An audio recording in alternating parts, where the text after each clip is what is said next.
about our commitment to the country. We are opening a fourth developer academy. We just announced it yesterday. This one will be in Bali, and being able to create apps for the App Store that appeals not only domestically but abroad as well. And so we're very excited. Pemirsa, Menkominfo Budi Aris Setiadi dan Menteri Perindustrian Agus Gumiwang mengatakan Presiden Joko Widodo juga secara langsung meminta Apple untuk ikut serta dalam pengembangan Smart City di IKN. Untuk kayak Apple ikut berpartisipasi membangun Smart City ya, di IKN. Udah diminta sama Pak Presiden Pak Joko Widodo untuk kepada Tim Cook, Mr. Tim Cook, kalau bisa Apple ikut terlibat dalam pembangunan Smart City di. Oh iya, semua bagus. Karena saya basisnya kita sampaikan ini loh angkanya. Potensi Indonesia, populasi muda. Bukannya potensi, angkanya yang sudah sekarang $2 billion sudah import ke Indonesia. Nah, investasinya kan baru 1,2 triliun. Jadi kan saya kalau dalam bisnis nggak bisa dikatakan gap, tapi ada hal yang sangat penting kalau mereka mengekspand usaha bisnisnya. Peresmian Apple Developer Academy keempat dan rencana investasi lebih besar di Indonesia termasuk di IKN, apakah menjadi angin segar dan akan terwujud, ataukah Indonesia hanya dilirik sebagai pasar besar Apple yang menggiurkan? Dan untuk membahasnya kami telah tersambung dengan Bapak Ono Purbo, pakar IT melalui sambungan Zoom. Selamat pagi Pak Ono. Alhamdulillah, selamat pagi Mbak Jessica, teman-teman semua, selamat pagi. Pak Ono, bagaimana perspektif Anda melihat adanya pertemuan petinggi Apple, Tim Cook dengan Presiden kemarin? Apakah ada angin segar setelah pertemuan ini? Ada harapan kalau investasi Apple yang masuk ke Indonesia tidak hanya sekedar 1,6 T? Kalau cuman jual barang jadi tidak segar anginnya. Tapi kalau saya lihat tadi kayaknya nggak jual barang aja, mudah-mudahan ya. Soalnya ada developer segala macam, App Store itu tidak jual barang. Jadi kalau dia akan memberdayakan kampus-kampus dan sebagainya, itu jadi angin segar banget. Dan itu bukan suatu hal yang gampang sih. Kami pernah nyoba sama Huawei, ada 1.300 orang yang ikut, yang berhasil hanya 20 orang. Jadi kita punya masalah besar di SDM sih sebenarnya. Jadi kalaupun duit masuk, alat masuk, SDM kita harus dikuatkan supaya bisa mengimbangi itu semua. Kalau enggak, semua duitnya lari keluar akhirnya. Kira-kira gitu gambar besarnya. Walaupun kita jago ya sebetulnya. Saya punya banyak foto-foto segala macam kemampuan bangsa kita. Kita sudah pernah bikin 3 satelit, kita punya award dari dari Internet Society, dari Jonathan Postel Award. Nah itu foto waktu teman-teman 8 bikin satelit dan mereka meluncurkan satelitnya. Jadi kita bikin sendiri dan akibat dari situ, nah ini teman-teman di Bekasi ya, Sukabumi nih, narik fiber optik ke rumah-rumah. Jadi kita punya kemampuan itu, mereka narik semua ke rumah-rumah. Nah ini waktu teman-teman 8 menyiapkan satelitnya untuk diluncurkan di India waktu itu. Jadi kita punya kemampuan itu semua, dan kita sampai hari ini desa-desa terutama di Jawa Barat, Sukabumi dan sebagainya, mereka mulai narik fiber optik kecepatan 1 Gbps sendiri karena harganya juga murah gitu. Jadi kalau mau melibatkan yang kayak gitu, itu dahsyat banget efeknya. Satu lagi, kita juga sedang punya inisiatif di kampus, kita mau menyebarkan supaya sekolah-sekolah bisa akses perpustakaan digital, tryout digital, semuanya offline tanpa internet. Dengan cara itu di daerah-daerah 3T kita bisa pintar semua. Jadi kita kira-kira gitulah yang sedang kita lakukan. Jadi bangsa kita hebat, tapi kita harus membina SDM kita supaya bisa mengimbangi investasi yang masuk. Jangan sampai investasi masuk dan SDM kita tidak siap, akibatnya nanti duit lari keluar semua, kira-kira kayak gitu. Mbak Jessica. Jadi pembukaan 4 Apple Developer Academy ini sebetulnya berdampak positif terutama bagi SDM di dalam negeri. Pak, ini kan berarti sudah sebelumnya ada 3 yang dibuka dan Bapak sebagai pengamat IT, kira-kira apakah Bapak melihat dampaknya pada kapasitas industri manufaktur kita, Pak? Dan ini bagaimana dampaknya dalam beberapa tahun terakhir terhadap perkembangan IT kita di dalam negeri? Jujur kalau ngandalin hanya Apple Developer Academy, kemudian juga ada yang dari Korea tuh yang di bukan Tangerang ke sananya lah, bukan Tangerang, Bekasi ke sana dikit. Nah, ini yang jadi masalah, cara berpikirnya semuanya dipusatkan di pusat-pusat itu. Kalau dipusatkan ke pusat-pusat seperti itu, kita kekurangan orang sih sebenarnya.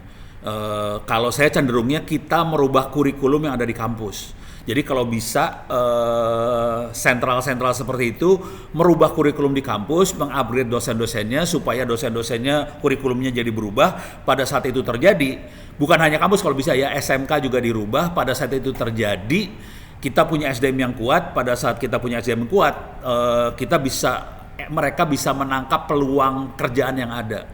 Karena peluang kerjaan itu hanya bisa ditangkap dengan SDM yang baik. Kalau SDM-nya tidak baik, kita berabe urusannya. Kuncinya ada di perubahan kurikulum sih sebenarnya. Jadi strateginya bukan ke pusat developer tadi aja sebetulnya.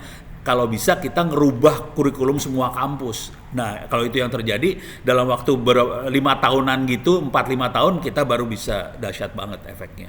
Kira-kira itu sih. Kalau itu nggak dilakukan, susah. Berarti dalam beberapa tahun terakhir ini belum dilihat ya dampak dari kapasitas industri manufaktur Indonesia dengan adanya pembangunan Apple Academy ini?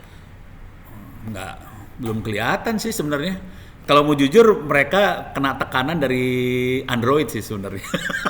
Karena Android lebih banyak, masanya lebih banyak banget. Jadi mereka berusaha. Tapi kalau dampak, jujur jawaban singkatnya belum. Tantangan terbesar kalau mereka mau, mereka harus merangkul kampus sih sebenarnya. Baru itu akan terjadi.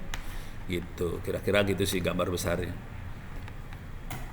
Pak, ini pertanyaan menarik lagi Pak. Kalau kita lihat sebelumnya sebetulnya Presiden Joko Widodo ini sudah bertemu dengan Perdana Menteri Vietnam. Ini menjanjikan investasi bisa mencapai 200 triliun. Sedangkan Indonesia ini hanya 1,6 triliun. Ini sangat jomplang Pak. Apakah mungkin kita mengejar seperti Vietnam? Ini jujur ya, ini jujur dulu. Vietnam dan teman-temannya bisa bagus seperti itu karena mereka kayaknya concern ke SDM-nya lebih bagus daripada kita, gitu. Dan saya ini sama istri sering nonton YouTube nih sebenarnya, nonton video tentang desa-desa di Vietnam. Mereka tuh sampai ke desa-desa listriknya masuk, semuanya masuk.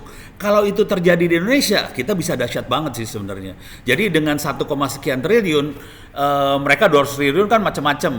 Kita juga punya banyak sih, ada listrik masuk desa segala macam. Kalau kita bikin lebih dikuatkan, nah infrastruktur ini jadi bisa naik semua. Dan ini jujur ya, rakyat Indonesia ikhlas buat membayar investasi dia sendiri supaya mereka sendiri bisa maju. Jadi sebetulnya kadang-kadang duitnya tidak harus dari APBN, tidak harus dari pemerintah, rakyat pun bisa menginvestasikan uangnya dia sendiri supaya kita bisa maju. Jadi sebetulnya 1, sekian triliun itu hanya pemerintah, sebetulnya rakyatnya investasinya gede-gedean juga. Karena ini pada hari ini aja di Indonesia ada 60.000 RT RW net. ISP di Indonesia ada 1.000. Sementara di Cina 800, dan kita adalah bangsa yang paling besar punya ISP di dunia. Jadi itu dahsyat banget sih sebenarnya kalau kita tahu kondisi petanya. Kita tuh gede banget, dan kita sampai dapat award dari Internet Society, dari Jonathan Postel Award, karena kita yang berhasil membuat jaringan internet paling murah di dunia tuh Indonesia. Sampai desa-desa punya fiber optik, punya antena penggorengan pakai wajan, itu hanya Indonesia, dunia lain nggak ada.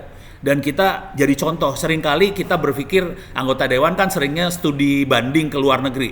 Padahal kalau dia mau studi banding ke desa kita juga banyak yang hebat-hebat. Kalau itu kita bisa sebarkan, saya yakin Vietnam kalah, Singapura apalagi, semuanya bisa kalah. Asal pemerintahnya mau berpihak pada desa-desa atau orang-orang yang pintar yang ada di bawah. Sementara kan pemerintah kita banyaknya berpihak kayak, wah perusahaan ini gede. Padahal sih rakyat kita juga nggak kalah gede kalau mau. Cuman kita kelihatannya kecil-kecil aja gitu sih.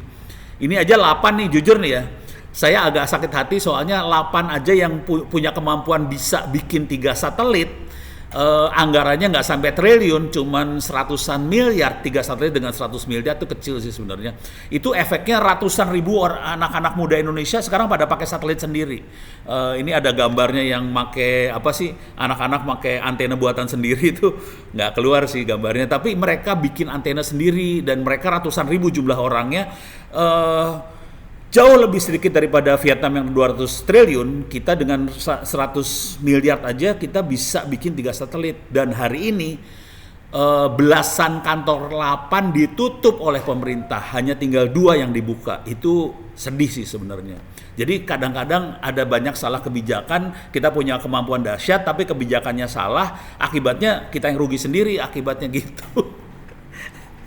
Jadi 1,5 triliun nggak masalah, kita bisa. Kenapa? Berarti kebijakannya yang belum mengakomodir, padahal potensi SDM kita sudah cukup besar. Besar banget, setuju. Jadi kalau saya ngelihatnya gini, pemegang kebijakan kalau bisa jalan-jalanlah ke bawah, ngobrol sama rakyat. Rakyat kita bukan orang nggak bisa apa-apa. Rakyat kita juga hebat-hebat sih sebenarnya. Kalau mereka mau merangkul, bangsa ini akan besar banget sih sebenarnya. Kira-kira gitu. Pak Ono, Indonesia ini punya cita-cita mendirikan Silicon Valley sendiri, Pak. Kira-kira dengan tim Cook masuk, kemudian membawa investasi 1,6T tadi dengan Apple Academy itu, kira-kira bisa terwujud nggak sih?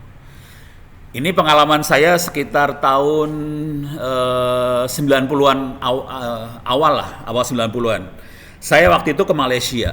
Jadi dengan cita-cita yang tadi, kita punya Silicon Valley, saya ke Malaysia waktu itu. Waktu itu saya nego sama Motorola. Motorola adalah perusahaan dari Amerika.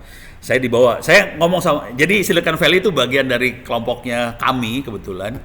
Dan saya termasuk di kelompok itu. Saya bilang sama Motorola mau nggak bikin pabrik pabrik elektronik lah di Indonesia. Langsung dia ngomongnya gini, "No, kamu serius?" Serius. Oke, saya bawa ke Malaysia. Dibawalah saya ke Malaysia, ke Petaling Jaya, PJ di Kuala Lumpur, kemudian juga di Penang. Terus saya ngelihat di Penang sama PJ itu dari bawah sampai atas semua orangnya rambutnya hitam, orang Malaysia semua, walaupun itu pabriknya Motorola. Saya nanya dong sama orang Malaysianya, "Oh, kok kamu bisa semuanya orang Malaysia?" Orang Malaysia ngomongnya gini, "No, ini bukan kerjaan 1 hari 2 hari. Kami 25 tahun mengembangkan ini semua sampai bisa orang Malaysia seperti ini.